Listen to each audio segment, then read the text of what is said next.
Halo guys, gimana kabar kalian? Semoga kalian semua dalam keadaan sehat dan baik-baik saja. Saya akan membagikan info yang menarik mengenai sejarah dan info terkini dari Indonesia dan mancanegara. Jadi buat everyone semuanya ikuti setiap video yang ada di channel ini. So bagi sahabat semua yang belum klik tombol di bawah, tolong bantu saya untuk mengembangkan channel ini dengan mensubscribe dan klik tombol loncengnya agar sahabat semua dapat notifikasinya dari kami. Langsung saja ayo kita simak pembahasan menarik kali ini, jangan di skip dan nonton videonya sampai habis.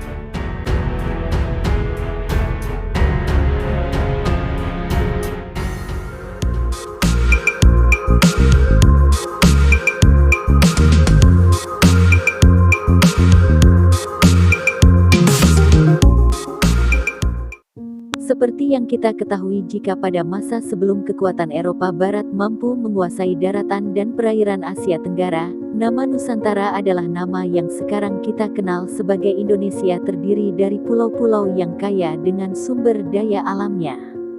Dan tahukah kalian jika tanah-tanah wilayah Nusantara ini dikuasai oleh berbagai kerajaan dan kekaisaran?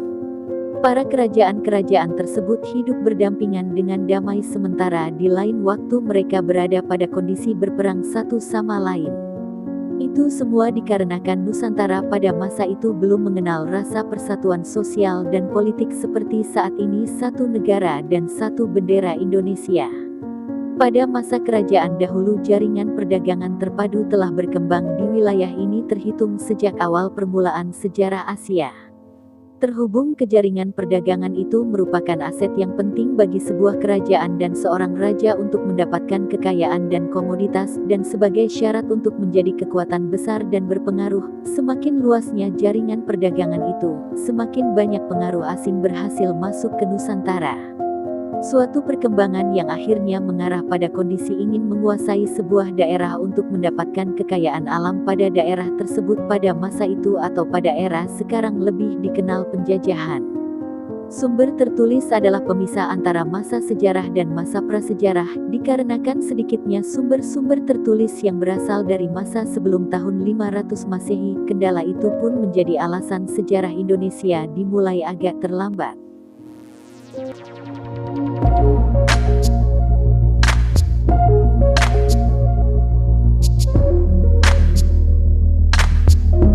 Diduga sebagian besar tulisan dibuat pada bahan yang mudah rusak dan juga iklim tropis yang lembab dan standar teknik konservasi yang berkualitas rendah.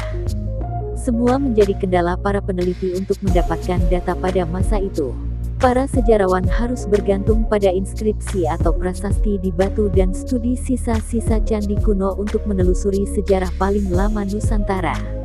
Kedua pendekatan ini memberikan informasi mengenai struktur politik pada masa itu, karena baik sastra maupun pembangunan candi adalah contoh budaya tertinggi yang diperuntukkan bagi elit penguasa pada zamannya. Nusantara bagian barat, atau kalau saat ini adalah daerah Jawa dan Sumatera, adalah pusat perdagangan pada masa itu, mungkin dikarenakan juga dengan dekatnya dengan Selat Malaka, yang pada masa kerajaan sebagai pusat perdagangan di Nusantara.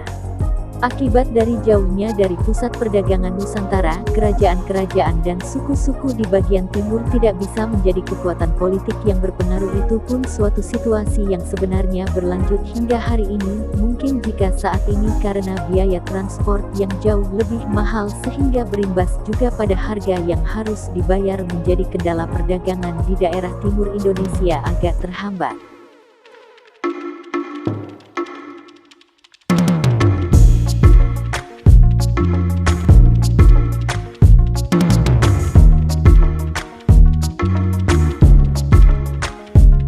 Sekian untuk topik pada video kali ini. Untuk video part 2-nya, kita akan membahas masuk dan pengaruh agama Hindu-Buddha pada kerajaan-kerajaan di Indonesia.